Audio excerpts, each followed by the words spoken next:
Pandemi COVID-19 hingga kini belum menunjukkan tanda-tanda akan berakhir. Sejak awal kemunculan, relawan-relawan telah bertugas di garis depan untuk menghadapi pandemi. Beberapa di antaranya bahkan sudah berbulan-bulan meninggalkan keluarga dan kerabat tercinta untuk mengabdi kepada kemanusiaan. Seperti yang dilakukan para ahli gizi di Wisma Atlet berikut ini.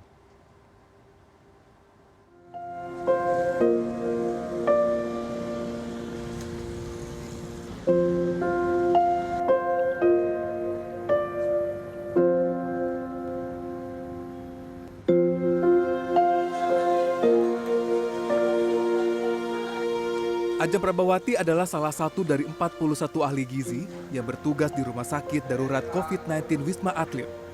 Yang luar biasa adalah sudah 8 bulan lebih ia mengabdikan diri sebagai relawan.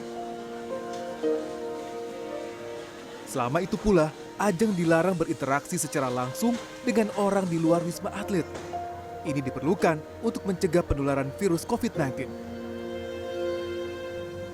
Namun, rasa rindu tentu ada. Doakan aku yang kemarin, aku takut deh. Kali.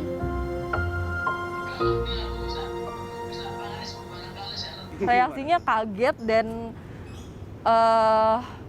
khawatir, cuma balik lagi ketika saya sudah memilih punya keputusan, mereka bilang selama bisa mempertanggungjawabkan keputusan yang udah saya ambil, ya udah jalan, dan selama itu niatnya baik, ya udah.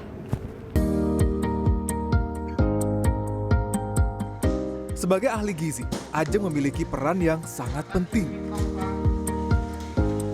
Ia harus memeriksa makanan yang akan dibagikan kepada pasien dan tenaga kesehatan lainnya. Bukan tugas mudah, lantaran Ajeng harus dengan detail memeriksa porsi dan kandungan makanan. Untuk pasien dengan kondisi khusus, makanan pun harus khusus pula. Selain memeriksa secara fisik, kandungan makanan juga diperiksa secara detail.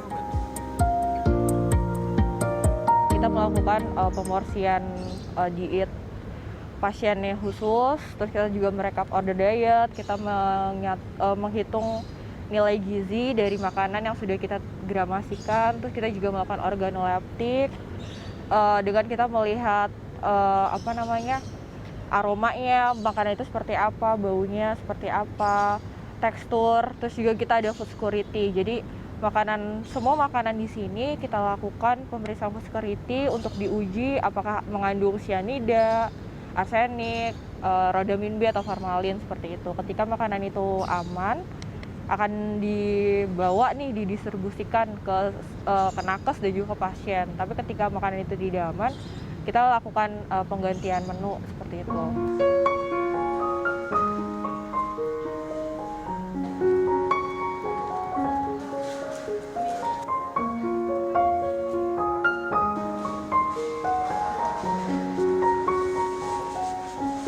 Selain memeriksa makanan, Ajeng pun harus berinteraksi dengan pasien terkonfirmasi positif COVID-19 di ruang perawatan.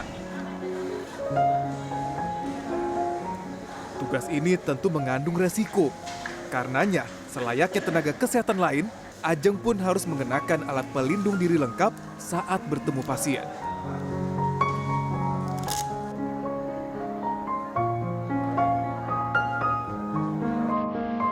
Sesi tatap muka seperti ini dibutuhkan untuk mengetahui keluhan atau kebutuhan khusus yang diperlukan oleh pasien.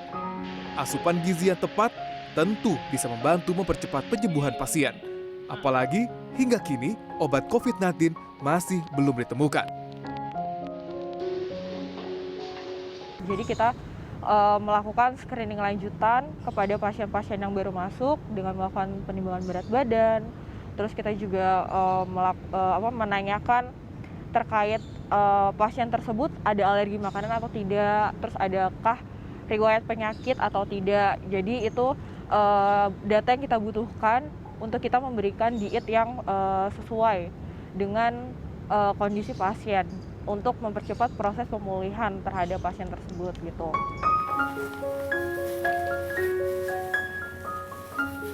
Selain Ajeng, ada pula Cynthia. Seperti Ajeng, Cynthia telah mengabdikan dirinya di Rumah Sakit Wisma Atlet ini selama lebih dari 5 bulan. Selama berbulan-bulan itu, Cynthia juga tidak boleh berinteraksi dengan orang di luar Wisma Atlet. Nah itu gimana Mbak, cara Mbak melampiaskan rindunya itu, apalagi udah 5 bulan gitu di sini? Mungkin kalau melampiaskan rindu itu salah satunya mungkin tiap hari kita pasti telepon orang tua ya gitu. Cuman ketika saya bertemu dengan pasien, kemudian saya memberikan dukungan moral kepada pasien, kemudian saya bisa sedikit banyak kan kadang-kadang ketika kita visit ke pasien kita bisa curhat nih, pasien curhat ke kita. Nah itu di situ saya punya rasa kepuasan tersendiri untuk diri saya ketika saya bisa bermanfaat bagi orang lain, terutama untuk pasien. Situasinya sendiri kan bahkan di sini di lockdown gitu ya, nggak boleh kemana-mana. Betul. 5 bulan pasti ada dong bosennya gitu.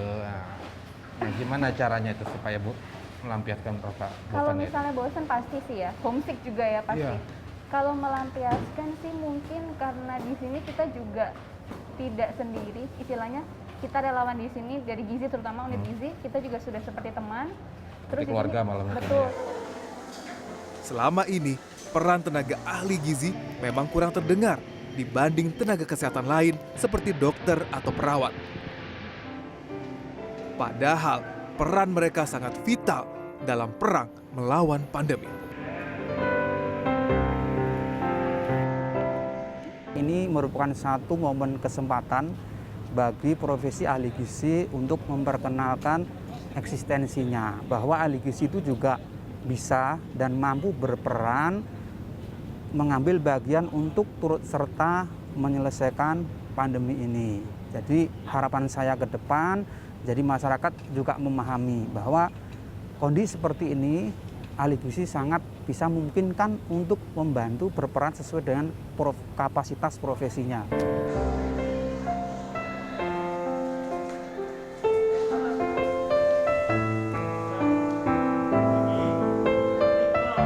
Menyaksikan beratnya beban tugas para relawan ini tentu mengundang decak kagum. Tanpa kenal lelah dan menyingkirkan rasa bosan, mereka bekerja meski penuh resiko.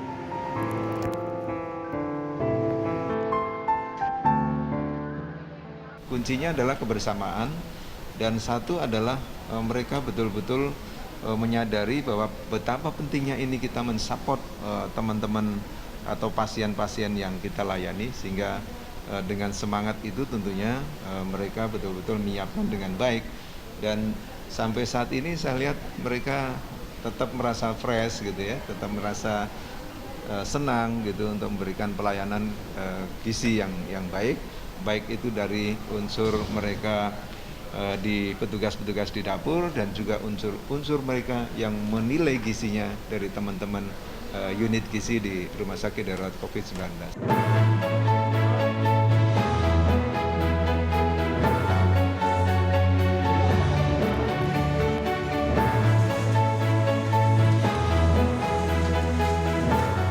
Ada pepatah yang menyebut pahlawan dibentuk oleh jalan yang mereka pilih, bukan oleh kekuatan yang dimiliki. Namun para pahlawan ini adalah manusia biasa. Kita pun bisa membantu mereka dengan cara memutus mata rantai penyebaran COVID-19.